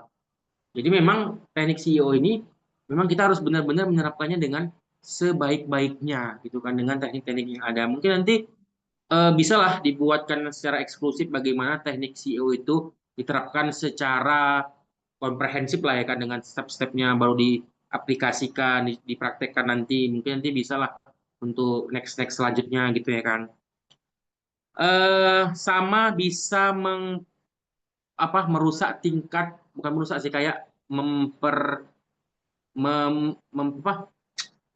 merusak peringkat situs gitu kan, ataupun website kita. Jadi contoh nih, CEO dia lebih bagus ya kan, dengan rate-nya sekitar 5.0, gara-gara CEO kita nggak bagus ataupun lebih bagus dari dia, rating kita menurun seperti itu. Jadi CEO itu bagaimana kita bisa mempertahankan rating tersebut, itulah dia. Karena persaingan CEO ini sangat kuat gitu ya kan, karena orang-orang kan banyak nih yang berbondong-bondong yang memikirkan bagaimana teknik CEO dia, algoritma dia itu bisa stabil dan tidak menurun seperti itu. Pastinya ada sisi-sisi apanya lah, negatifnya lah. Ya yang paling berat, paling sisi negatifnya itu bisa terjadinya penghackingan ya kan. Jadi media sosial kita kan kadang nih rentan nih ya kan, karena sangat bagus tiba-tiba dihack. Nah, itu hati-hati teman-teman semua. Hati-hati nih. Nanti kalau punya sosial media, Instagram, TikTok, jangan sembarangan mengklik-klik apapun. Saya pernah tuh di DM, ya kan, yang DM bule. Dia ngechat nih, "Hello, Mr. Haibar, I'm interested with your photo into Danau Toba." Kemarin pasti pula di komennya Danau Toba kan, di DM-nya. If you want to, jika kamu ingin menjadi guide, please silahkan isi form ini biar saya nanti akan datang ke lokasi Anda ya kan. Kalau kita klik itu, kita isi informasinya, email, passwordnya, udah hilang nanti akun kita semua. Karena itu dia adalah phishing ya kan. Phishing itu kayak menjebak gitu. Memang di situ nampak silahkan login, isi email password, tapi kita isi email password kita tuh terekam sama aplikasi yang sudah dibuatnya itu. Gitu, makanya hati-hatilah kita ya kan. Apalagi WA juga harus hati-hati gitu. Jangan sembarang apa yang dikirim kayak undangan, kalau nggak jelas yang ngirim, nggak ada memperkenalkan diri, janganlah sekali dibuka, karena sekali kita sudah masuk terjebak di situ, para hacker akan menguasai device kita ataupun perangkat di handphone kita. Itu dia mungkin dari sisi negatifnya. Terima kasih. Hmm. Oke, baik, terima kasih Bang Ibar. Gimana? Sabina ya? Bang, boleh menanya? Ada Oke, sedikit lagi. oke, lanjut. Eh, Sabina kan punya Facebook, Bang. Cuman udah lama nggak dimainkan gitu. Udah lama nggak main Facebook. Cuman waktu dulu kalau buat Facebook tuh nanti lupa sandi, terus buat lagi lupa sandi, lagi maruk-maruknya buat Facebook gitu. Jadi sampai akun itu ada 3. Mau Sabina hapus cuman nggak bisa gitu. Kemarin sampai mau pakai orang untuk ngapusnya, tapi dia minta email, terus KTP, foto Sabina. Jadi takut gitu. Gimana Bang menurut Abang caranya untuk sosmed itu hilang atau nggak ada lagi atau di hack gitu aja? Oke, lanjut Bang. Silakan Oke. Bang. Oke ya, jadi kalau yang menyangkut mengenai identitas, KTP, apalagi dia suruh minta nanti kirimkan KTP ya. Oke lah KTP kan. Nanti suruh kirimkan lagi nanti ya foto KTP. Udah bahaya tuh. Yang gini kan. Ya bisa-bisa kita kena pinjol nanti data kita karena sudah kita transfer. Jadi sebenarnya satunya intinya Facebook itu. Selagi nomor handphonenya itu aktif, ya kan, dan tertaut di situ, aman aja. Mau lupa password, mau emailnya pun kita lupa, ya kan. Kita ketik aja nih, misalkan nih, ya kan di Facebook kita punya Facebook lagi nih. Kita mau menghapus Facebook yang udah lupa nih. Ya cari laman Facebook kita misalkan Abdi gitu kan, Abdi Susilo, ya kan. Terus kita tulis aja nanti di Facebook tuh username-nya Abdi Susilo, kan muncul tuh, baru lupa password. Walaupun kita nggak ingat email kita itu, tapi kalau kita lupa password, nanti dia itu akan terhubung ke handphone, akan memberikan notifikasi. Neng, masukkan notifikasi, ya kan? Nah, itulah dia notifikasi, itulah yang akan membawa kita kepada reset password. Nanti kalau kita ada reset password, kita buatlah password baru. Setelah itu masuklah kita ke Facebook yang sudah lama hilang itu. Masuk kembali, habis itu hapus akun. Biasanya kalau hapus akun itu dia nunggu 1 kali 24 jam kalau nggak salah, nggak langsung terhapus sih. Ada kayak menunggu persetujuan atau apa baru terhapus. Jadi kalau kamu menggunakan jasa hapus Facebook yang menggunakan identitas, ya harap hati-hatilah kan, karena apa ya, takut disalahgunakan ya kan. Walaupun sebenarnya banyak kadang aplikasi-aplikasi yang minta KTP kita, contoh nih, kayak Dana. Biar supaya dananya premium, gimana? Ya pastinya harus menunjukkan KTP, foto KTP gitu kan. Begitu juga dengan Shopee Pay Later, pasti kan kayak gitu. Ya kan? Tapi kan memang kita harus hati-hati nih, ya kan, harus hati-hati dan harus jangan sembarangan, jangan semua aplikasi yang minta identitas kita setujui aja. Nah, itu bisa jadi anti bumerang sama kita. Disalahgunakan orang, itulah datanya. Tiba-tiba kita cek di OJK, utang kita udah banyak. Gitu. Tiba-tiba ada yang nge-WA notifikasi, utang pinjol Anda sebesar 20 juta, harap segera bayar. Lah, kita nggak pernah ngutang. Tiba-tiba udah muncul notifikasi pinjol. Nah, itu harus hati-hati gitu. Jadi seperti itu. Mungkin nanti kalau ada aktif nomor handphonenya, ya kan, tulis aja nanti username di Facebook, pas login Facebook, terus passwordnya lupa, buat lupa password. Nanti kalau selagi dia terhubung emailnya itu ke nomor HP, akan nanti masuk notifikasi untuk tautan mereset password. Seperti itu. Begitu. Intinya adalah di nomor handphone. Seperti Kalau itu ya. nomor Kecuali kamu, nah gimana? kalau nomor handphone yang nggak ada lagi, Nah udah itu dia terblokir. memang. Sebenarnya nggak tahu lah ya kan. Abang sendiri nomor handphone abang ini dari 2013. Ya ini aja nomornya gitu ya. Mungkin beda-beda sih tiap orang ya kan. Ada orang yang suka ganti-ganti nomor handphone gitu kan. Ya ada yang kayak abang sendiri kan, nomor handphone itu ya dari 2013 ini sampai sekarang masih bertahan, masih aktif. Walaupun nanti tiba-tiba nggak pernah ngisi pulsa, nggak pernah pakai paketnya di kartu lain, ya udah isi pulsa aja. Tapi untuk memperpanjang masa aktif seperti itu, gitu sih ya. Kalau udah lupa, ya udah ikhlaskan aja sih. Nggak bisa lagi sih kayaknya di apa itu kan, di apa namanya, dicari lagi.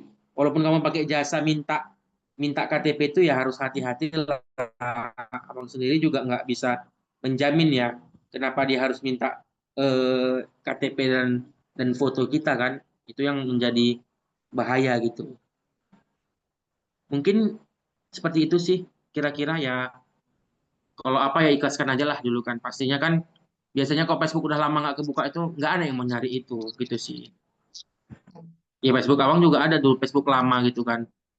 Tapi yang kayaknya nggak ada juga sih yang mau nyari ataupun apa gitu yang kayak apa mau menggunakannya karena biasanya Facebook lama ini dia terbuka cuma nggak bisa kita menengok posting-postingan yang terdahulu udah kayak kadaluarsa gitu sih kira-kira seperti itu.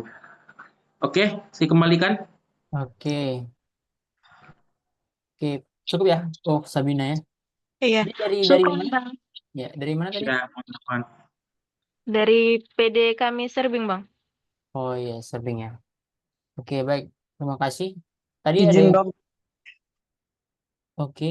Sebentar sebelum kita lanjut tadi Nur Uswatun raise hand mau disampaikan pertanyaan. Nur Uswatun. ya izin bang kan mengenai tadi Ya, izin oh, dulu. Oke, Usman sebentar ya setelah Uswatun ya. oh iya. Silakan Nur Uswatun dulu. Ya, izin sebelumnya Ane Nur Sotun Hasana dari Komisariat Tarbiyah Winsu. Di sini saya ingin bertanya mengenai konten tetapi dia tidak memakai muka atau biasa disebut dengan faceless. Itu apakah akan mempengaruhi algoritma atau tidak gitu. Sekian, saya kembalikan. Oke. Ulangi, sorry. Ini Ane bertanya kan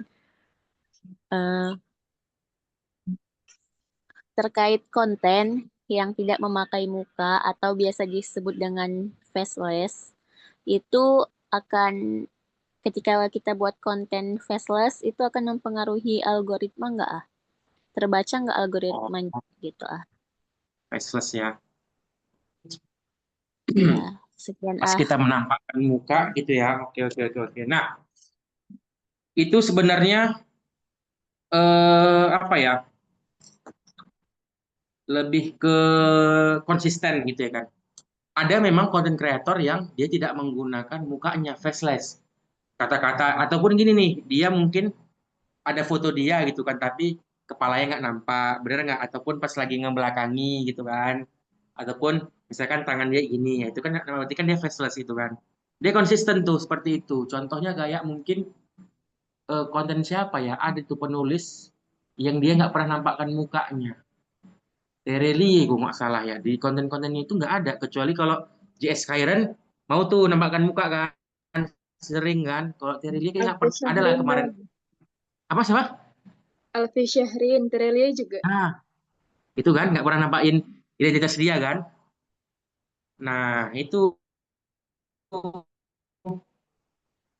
berarti kan dia konsisten tuh. Ya walaupun nanti dia ada kontennya itu kayak misalkan nih dia nampakkan badannya tapi nggak nampakkan mukanya. Itulah salah satu konsistensinya. Tapi kalau dia sudah menunjukkan muka, berarti kan itu kan muncul nih algoritma baru. Dia ingin menampilkan wajahnya. Yang pastinya kalau misalkan orang penasaran, pastinya akan bertanya-tanya, oh seperti ini wajahnya, oh seperti ini ternyata mukanya, itu kan. Jadi sebenarnya kalau dia sudah banyak followernya, menjadi sebuah apa juga sih kayak orang penasaran menjadi lega gitu kan, menjadi penarik juga sama dia.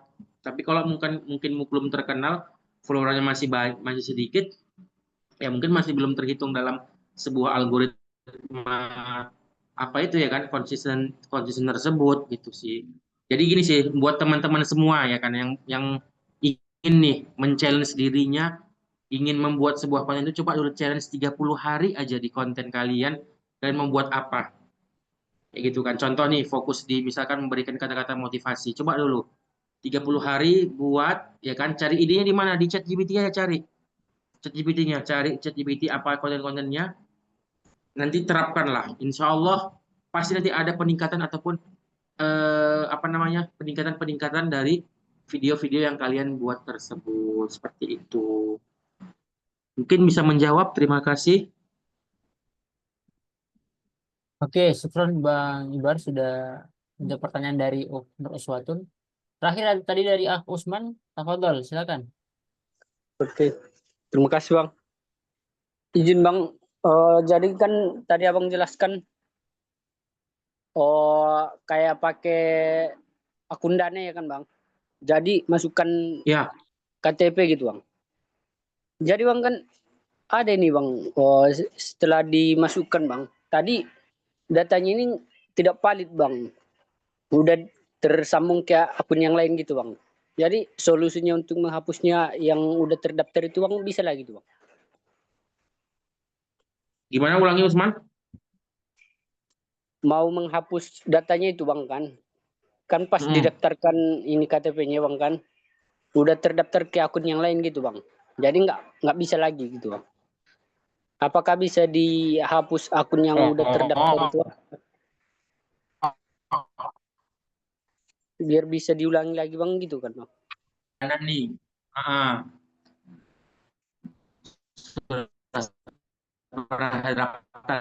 Kita menghapus.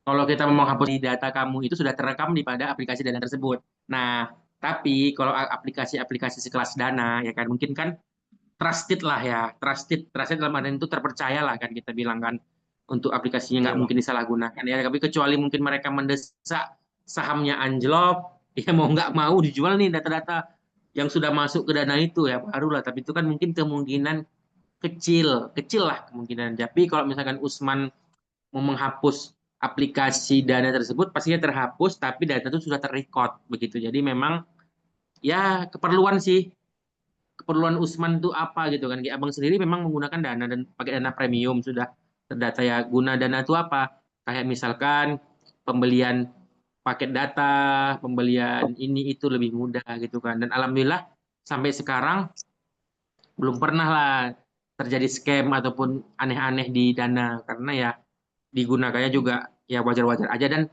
nominal duitnya nggak pernah banyak ya paling banyak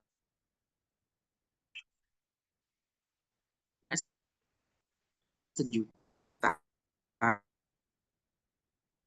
gitu aja nggak pernah sampai 5 juta. Tapi kalau untuk duit yang banyak lebih ke m-banking lah kan di BCA ataupun di Mandiri gitu. Itu sih Usman. Kalau untuk dihapus tetap bisa tapi data Usman sudah terekam seperti itu. Iya Bang. Yang jadi pertanyaannya Bang, apa bisa dihapus lagi Bang datanya itu? Nggak bisa Usman, udah terekam. Oh, udah permanen itu Bang ya? Iya, pastinya udah terekam lagi ya. Usman mungkin apa ya? Mendaftar BPJS kan ada terekam tuh. Iya Bang. Usman hapus pun BPJS-nya ya udah terekam gitu. Itu sih Usman ya, harap hati-hati lah. Siap Bang. Oke Bang. Ya, makasih Bang. Siap. Oke, siap Usman. Oke. Baik, terima kasih. Itu ya sesi tanya jawab terakhir dari Usman. Terima kasih banyak Bang Ibar atas responnya. Dan teman-teman, alhamdulillah waktu sudah menunjukkan pukul 10:09 ya. Dan alhamdulillah pada malam hari ini pembelajaran kita tentang publikasi digital luar biasa ya. Antusias teman-teman tadi awalnya di bawah 10, kemudian semakin lama semakin naik nih. Nah, harapannya di minggu-minggu selanjutnya kalau teman-teman tetap antusias kita akan buat kelas-kelas lanjutan yang berhubungan dengan dunia digital ataupun kebutuhan-kebutuhan di konten-konten kita di komisariat ataupun daerah di era sekarang, era digital. Nah, sebelum kita tutup, kita mau foto bersama dulu, teman-teman yang bagi yang bisa on cam, yuk, biar kita ambil dokumentasi. Ya, silakan. Oke, di sini ada satu slide. Share penyerahan sertifikat dulu enggak? Boleh Kak, boleh. Oke, sembari menunggu yang lain on cam, kita penyerahan sertifikat secara simbolis dari panitia kepada pembicara, Bang Ibar. Mudah-mudahan Bang Ibar ilmu yang antum bagikan bermanfaat untuk kita semua, khususnya untuk peningkatan kualitas konten digital di komisariat maupun daerah di masing-masing peserta. Dan untuk Bang Ibar sendiri, mudah-mudahan lancar setiap aktivitasnya, diberi keberkahan dan semakin semangat lagi berbagi ilmu. Silakan diterima Bang, terima kasih. Nanti akan kita kirimkan dalam bentuk file ya ke Bang Ibar. Oke, kita akan upload dokumentasi. Ada satu slide saja. Oke, ada lagi yang mau on cam? Oke, kita ambil dokumentasi ya. 1, 2, 3. Oke, sekali lagi. 1, 2, 3. Baik, oke. Jazakumullah khairan katsir. Ikhwafillah semua sudah hadir di pelatihan kita pada malam hari ini. Setelah webinar pada malam hari ini, mudah-mudahan terus meningkat kualitas konten-konten digital kita, dan semoga akan ada banyak calon-calon kader baru dari mahasiswa baru, khususnya yang bergabung di organisasi kita, Kesatuan Aksi Mahasiswa Muslim Indonesia di berbagai daerah. Dan sekali lagi, saya Ahmad Fadlan, selaku moderator pada malam hari ini, mohon pamit undur diri, mohon maaf atas segala kesalahan, baik perkataan maupun perbuatan, dan terima kasih khususnya kepada Bang Ibar yang sudah bersedia menjadi pemateri dengan materi publikasi digital pada malam hari ini. Kita tutup. Wassalamualaikum warahmatullahi wabarakatuh. Waalaikumsalam warahmatullahi wabarakatuh. Syukuran Bang. Ya, Afwan.